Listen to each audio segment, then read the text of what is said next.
Voters in Uruguay brave poor weather to cast their ballots in the presidential runoff. Opinion polls show former leader Tabare Vazquez is in the lead. If he wins, it will be his second time in office. Whoever wins will replace the outgoing leader, Pepe Mujica, barred by the Constitution to seek another term. Let's go live now to the capital of Montevideo, where CCTV's Joel Richards has more. And Joel, how far away are we from the results?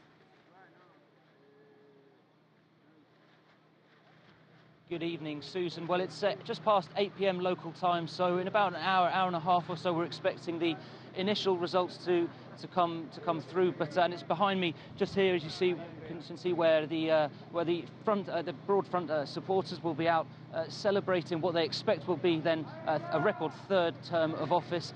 Going into today's elections, Tabare Vazquez, the broad front candidate, was holding what polls suggested was between a 12 and a 15-point advantage. So unless there's a major upset, then we will see then Tabare Vazquez return as president, replacing the outgoing 79-year-old former guerrilla Pepe Mujica. It's been a miserable day here today, I must say, because of the weather. It's been raining all day now. It's very windy, very gloomy, but a real contrast then to the spirit of the campaign taken forward by the broad front, which has been very much to celebrate the fact that they are set to win their third term of office.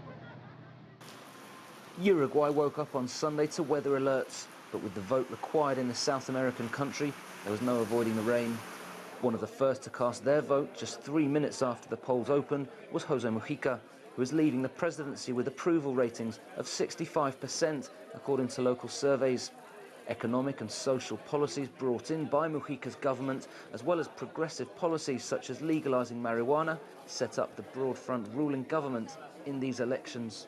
The question ahead of these presidential elections is not who will replace Pepe Mujica at the executive tower here in Montevideo, but rather the extent to which the broad front coalition would win by.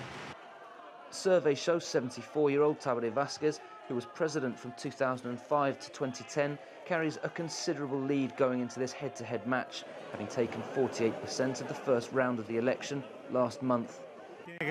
There has to be participation by the people at all times and for any occasion. His rival, 41-year-old Luis Paul, was unable to gain ground with a more conservative manifesto.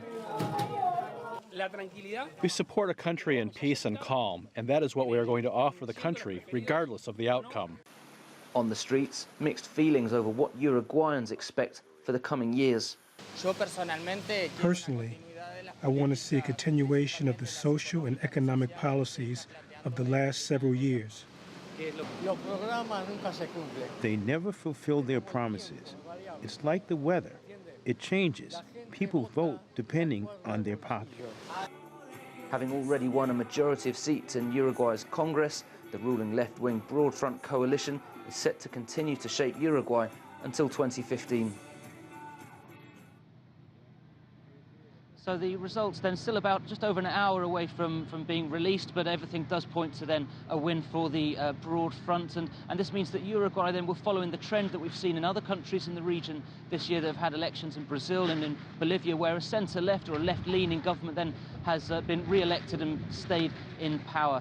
So waiting then for the results. So the celebrations will be here just behind us. But a final word on Pepe Mujica, the very charismatic, outspoken president who's leaving. Seems that he'll be quite happy to be out of the limelight, but at the same time he'll be taking a seat on the Senate, so he'll continue to have an important role in Uruguayan politics. Back to you, Susan. Joel, for the most part, tell us, are the voters there voting for the party or the man?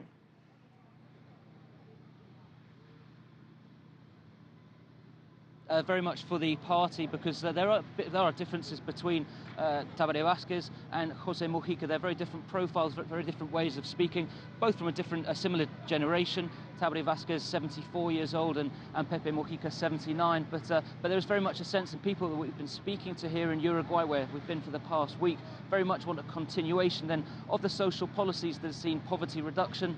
There are obviously criticisms. Education is one of the main points here where people feel that should be addressed, but ultimately what people want is this centre-left coalition, and it is very much a coalition, a joining of many different parties. So while there are differences within the broad front, nonetheless, it is that trend, that tide, if you like, that people want to continue here in Uruguay. Joel Richards, as always, great to see you reporting live in Montevideo, Uruguay. Thank you so much.